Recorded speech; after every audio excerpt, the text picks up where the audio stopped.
Good morning and Jai Hind. This is Manoj Sharma. Once again welcome to my channel Mathematical Garden. Class 10th mathematics का revision हो रहा है। आज हम देखेंगे सीबीएसई के सैम्पल पेपर जो लॉन्च हुआ था 2021 के लिए। तो इस पेपर का हम 3 मार्क्स क्वेश्चन देखेंगे। ये हमारा स्टैंडर्ड पेपर का 3 मार्क्स क्वेश्चन हैं। क्वेश्चन नंबर 27, 28, 29 एंड 30 आज हम यहाँ करने वाले हैं। सो लेट्स सी कि 27 क्वेश्चन हमारा क्या था। Prove that 2 minus root 3 is irrational given that root 3 is irrational। यानी क्या है, रूट 3 को आपको बता दिया गया है कि ये इरेशनल है गिवन दैट, राइट। सो आपसे पूछ रहा है कि 2 माइनस रूट 3 एक इरेशनल नंबर होगा। इस बात को आप प्रूव करिए। कैसे करेंगे इस क्वेश्चन को? इसको हम लेट कर लेते हैं कि ये एक रेशनल नंबर है। क्या कर लेंगे? ये एक रेशनल नंबर है। Let 2 minus root 3 is a rational या is rational, ऐसे लिखो is rational, है ना। अब ये रेशनल है, it means that is it can be written as 2 by root 3 equal to a by b. a by b क्यों भाई? कोई भी रेशनल नंबर हम पी बाई क्यू के फॉर्म में लिख सकते हैं, फ्रैक्शन में लिख रहे हैं, पर वो ए बाई बी कैसा है? Where a and b are coprime. Coprime की कंडीशन आपको पता है, इनका कोई कॉमन फैक्टर नहीं होता है। ठीक है, इतना हमने कर लिया। अब हम क्या करें?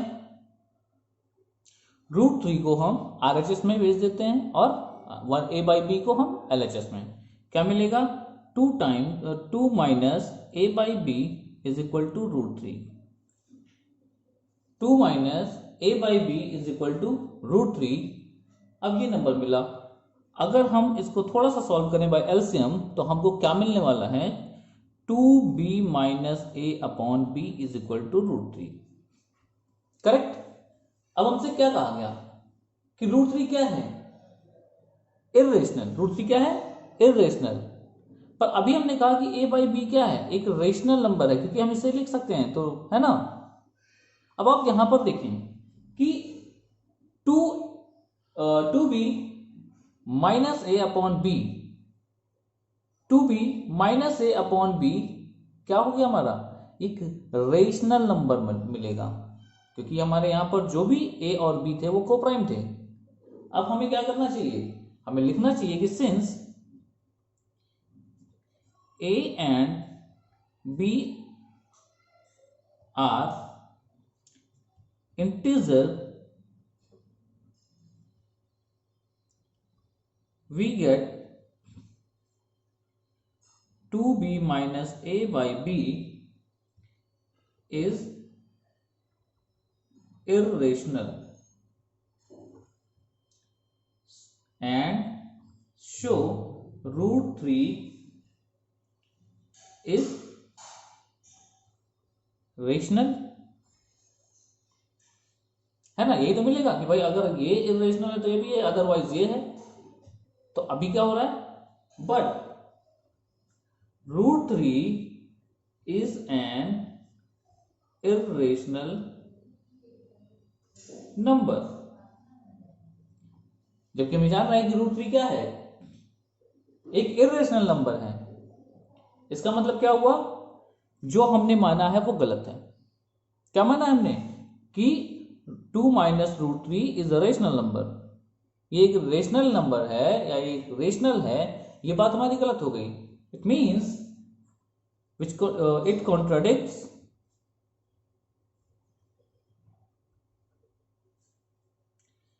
Our statement. करेक्ट। क्या कर रहा है? कॉन्ट्राडिक्ट कर रहा है किसको?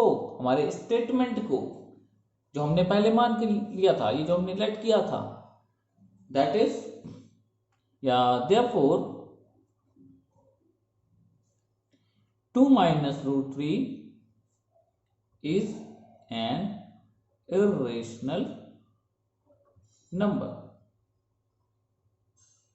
ठीक है। अब वो एक इरेशनल नंबर है, हमने बता दिया, क्योंकि ये कॉन्ट्राडिक्ट हो रहा था, कॉन्ट्राडिक्शन हो रहा है, यानी कि जो भी लेट करके चल रहे हैं वो गलत है। बस हमारा काम खत्म, hence proved.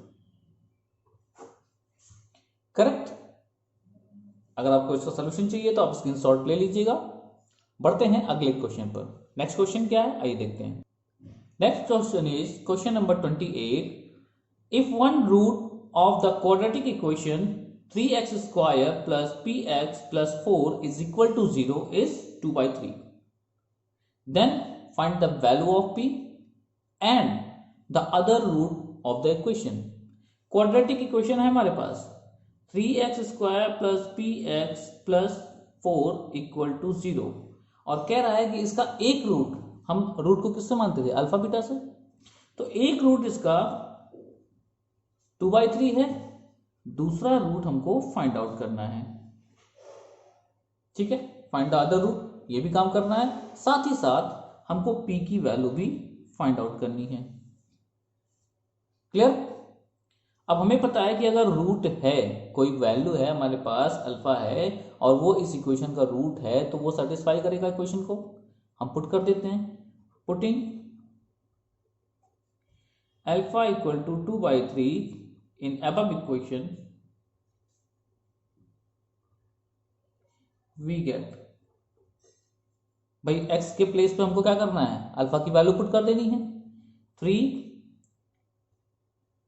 2/3 whole square plus p 2/3 plus 4 equal to 0।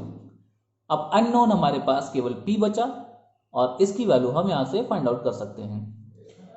So 3 into 2 into 2/3 into 3 plus 2/3 p plus 4 equal to this, 3 से 3 cancel, 4/3 plus 4 plus 2/3 p equal to 0।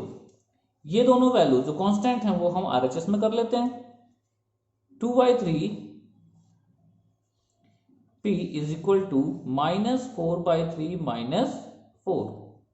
अब ये सॉल्व करोगे तो कितना होगा, एलसीएम लेके सॉल्व करेंगे, 3 -4 -12 मीन्स -16/3 p 2/3 p, है ना। अब p is equal to -16/3 into 3 ऊपर जाएगा और 2 नीचे, कैंसिल आउट हुआ, हाउ मच, -8। तो p की वैल्यू हमारे पास क्या है यहां पर, -8। चेक कर लीजिए कहीं कोई कैलकुलेशन मिस्टेक तो नहीं है। ओके, तो आगे बढ़ते हैं इसके सेकंड पार्ट पर, जहां पर हमसे कहा कि फाइंड अदर रूट। ठीक है, फाइंड अदर रूट कह रहा है, तो इसका मतलब क्या करना है हमें, पहले तो p की वैल्यू हम इक्वेशन में पुट कर दें, राइट। p की वैल्यू हम पुट करते हैं, p की वैल्यू -8 आई है, इक्वेशन ये है हमारा।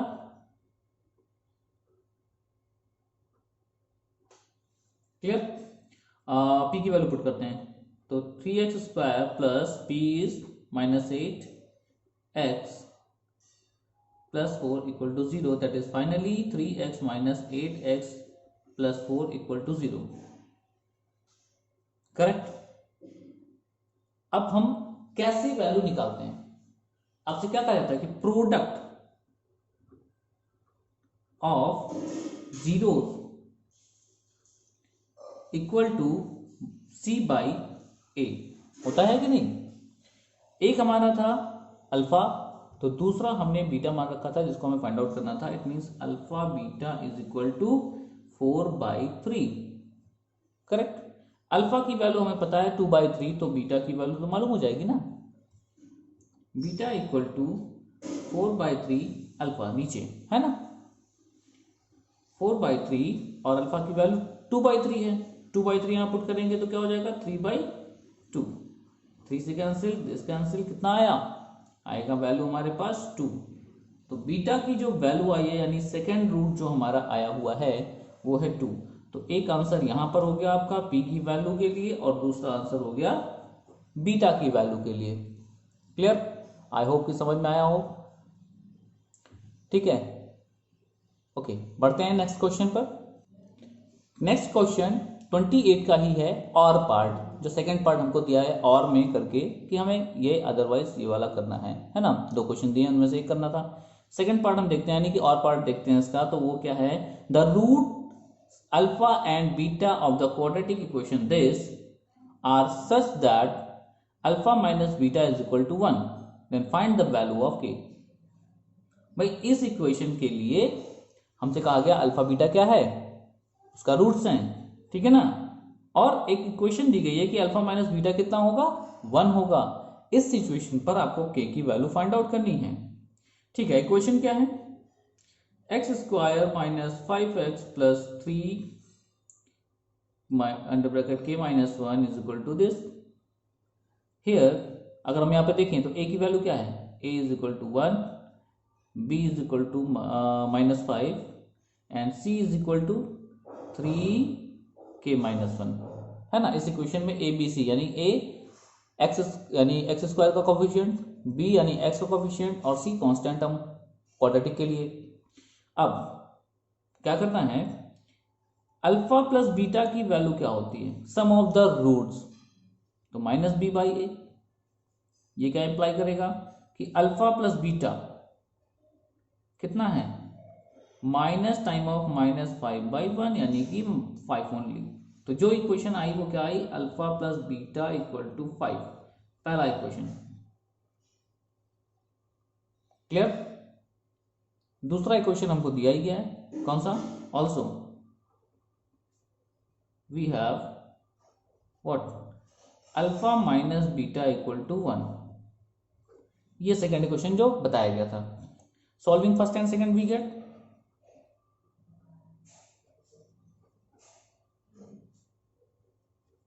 अगर हम दोनों को सॉल्व करते हैं तो क्या मिलने वाला है, alpha plus beta equal to 5, alpha minus beta is equal to 1, ठीक है। ऐड करेंगे, क्या कर रहे हैं यहाँ पर, ऐड कर रहे हैं, ठीक है। तो 2 times alpha is equal to 6 and alpha is equal to 3। Alpha की वैल्यू क्या आ गई, 3। किसी भी इक्वेशन में पुट करेंगे आपको क्या मिलेगा, this implies beta is equal to, मान लीजिए यहाँ पुट करते हैं पहले इक्वेशन में, तो अल्फा की वैल्यू 3 माइनस होगा यानी beta is equal to 2। Alpha और बीटा की वैल्यू आपकी आ गई। अब कह रहा है के की वैल्यू फाइंड करिए। के की वैल्यू फाइंड करना, देखिए जरा, एक रिलेशन होता है प्रोडक्ट ऑफ जीरोस, कितना होता है, c/a। अल्फा की वैल्यू है 3 एंड बीटा की वैल्यू है 2। c की value 3k minus 1 and a की वैल्यू हमारे पास है 1। आप देखो इधर a की वैल्यू कितनी है, a की वैल्यू 1 है और c की वैल्यू 3k माइनस 1, तो अपॉन 1 करते हैं, ठीक है, वही रहने देते हैं। 3 से 3 cancel, 2 equal to k minus 1, k is equal to 3। तो k की वैल्यू हमारे पास यहां आ चुकी है। This is the answer. Questions 3 marks के हैं, सैंपल पेपर पे दिया गया है, तो इस पैटर्न पे क्वेश्चन तो आएगा ही। देखिए इजी क्वेश्चन है, कोई कठिन नहीं है। आइए देखते हैं next question. Next question is question number 29। In figure ABCD is a square of side 14 centimetre. Semicircles are drawn with each side of the square as a diameter. Find the area of the shaded region. ये देखिए एक square बना हुआ है जहां पर square की जो साइड है 14 सेंटीमीटर है हर तरफ से, ठीक है। और जैसे एक डीसी साइड है, डीसी साइड को डायमीटर लेकर एक सेमी सर्कल इस तरह से ड्रॉ किया है। इसी तरह एडी साइड को डायमीटर लेकर एक सेमी सर्कल ड्रॉ किया है। ऐसे सभी साइड को लेकर सेमी सर्कल ड्रॉ किए गए हैं। जो शेडेड रीजन है उनका एरिया हमें निकालना है। थोड़ा सा कॉम्प्लेक्स लगता है क्वेश्चन, पर अगर आप ध्यान देंगे तो क्वेश्चन कॉम्प्लेक्स बिल्कुल नहीं है। क्या है, थोड़ा सा एक पॉइंट ध्यान दीजिएगा इसमें। अगर मैं केवल 2 ही सेमी सर्कल ड्रॉ करता हूं लाइक दिस, ठीक है, ऐसा और ऐसा। अब जरा सा आप सोचो, ठीक है, ये पॉइंट टच है, ऐसा ड्रॉ करता हूं तो यही तो हमारा शेडेड रीजन है इधर का। ऐसा ही दूसरा एक फिगर ड्रॉ करता हूं जिसमें दोनों साइड वाले सेमी सर्कल्स ड्रॉ करता हूं, तो ये रीजन हुआ, यानी रीजन 1, रीजन 2, रीजन 3, रीजन 4 कौन सा है? रीजन 1 हमारा ये रहा, रीजन 2 यहाँ है, रीजन 3 यहाँ पर है और रीजन 4 यहाँ पर है। फाइंड तो यही करना है ना। अब एक के बारे में जरा सोचो कि एरिया ऑफ स्क्वायर निकाल कर मैं 2 times area of semi circle minus कर दूंगा तो फर्स्ट सेकेंड एंड फोर्थ निकल जाएगा। इसी का जस्ट डबल कर दूंगा तो फर्स्ट एंड थर्ड भी आ जाएगा। हो गया इजी। ओके, तो करते हैं। Area of region first and third, मैं इसको लेके चल रहा हूं, क्या होगा? यहाँ प्लेस नहीं, मैं नीचे लिखता हूं इधर। ओके, क्या हो जाएगा? Area of square minus 2 times area of semi circle. S C मतलब सेमी सर्कल, ठीक है। ओके, एरिया ऑफ स्क्वायर 14 है उसका साइड, राइट। 14 का स्क्वायर यानी 14 into 14 minus 2 times area of semi circle क्या होता है? Pi r square by 2 pi r. अब यहां पर आता है कि आर की वैल्यू क्या है, तो आर की वैल्यू कितनी होगी? पूरा एज अ डायमीटर है तो आर की वैल्यू क्या हो जाएगी? 14 पूरा डायमीटर है तो रेडियस हो जाएगा 7 सेंटीमीटर। तो आर स्क्वायर मीन्स 7 इंटू 7 और अपॉन 2, ये कैंसिल हुआ। 14 into 14 minus pi 22 by 7 into 7 into 7, 7 7 cancel. 14 into 14 कितना होता है? 196 माइनस 22 इंटू 7 तो हो जाएगा 154 और माइनस करेंगे कितना हो गया? 2 4 ओनली 42 सेंटीमीटर स्क्वायर। ये फर्स्ट और थर्ड का निकला। इसी तरह से ये भी आएगा सेकंड और थर्ड, सेकंड और फोर्थ का, तो इसको 2 टाइम्स कर लेते हैं। Therefore area of total shaded region is equal to 2 times 42 centimeter square. It will be 84 centimeter square. Answer देखो, आसान हुआ। अगर आप उसको एनालाइज करें कुछ अलग तरीके से देखना पड़ता है तो क्वेश्चन इजी हो जाते हैं। क्लियर? आते हैं लास्ट क्वेश्चन पर। क्वेश्चन नंबर 30, बहुत आसान क्वेश्चन है, ठीक है। 3 मार्क्स दे भी रहा है आपको। The perimeters of 2 similar triangles are 25 centimeter and 15 centimeter respectively. If one of the side of first triangle is 9 centimeter, find the length of the corresponding side of the second triangle. भाई 2 similar triangle हैं, मैंने बना लिया। Suppose करो ऐसा है, इसका जो पेरीमीटर है और इसका जो पेरीमीटर है क्या बताया गया? इसका पेरीमीटर 25 और इसका perimeter 15। One side of the first triangle, तो पहले ट्रायंगल का एक साइड बताया गया 9 सेंटीमीटर है, दूसरे साइड ट्रायंगल का करस्पॉन्डिंग साइड निकालना है, ठीक है। तो आपको क्या पता है कि अगर सिमिलर ट्रायंगल हैं, इफ ट्रायंगल्स आर सिमिलर, मैं तो इफ लिख रहा हूं पर वैसे है क्या कि since triangles are similar, therefore perimeter, इसको फर्स्ट मान लीजिए, इसको सेकंड मान लीजिए, तो perimeter of triangle 1 upon perimeter of triangle 2 is equal to side of triangle 1 upon side of triangle 2, बराबर ही होगा, ठीक है ना। अब जो पेरीमीटर दिया गया कितना है, तो पहले का दिया गया है 25, दूसरे का दिया गया है 15, पहले की साइड हमको बताई गई है 9 और इसकी हम लेट कर लेते हैं लाइक x से, तो this implies x equal to 9 by 25 into 50, ये कैंसिल हुआ, 5 3 जा 5 5 जा 27, 9 3 जा 27 and 5. Finally answer is 5 5 जा 25, 5 हाँ 5 5 जा 25, 5 4 जा 20.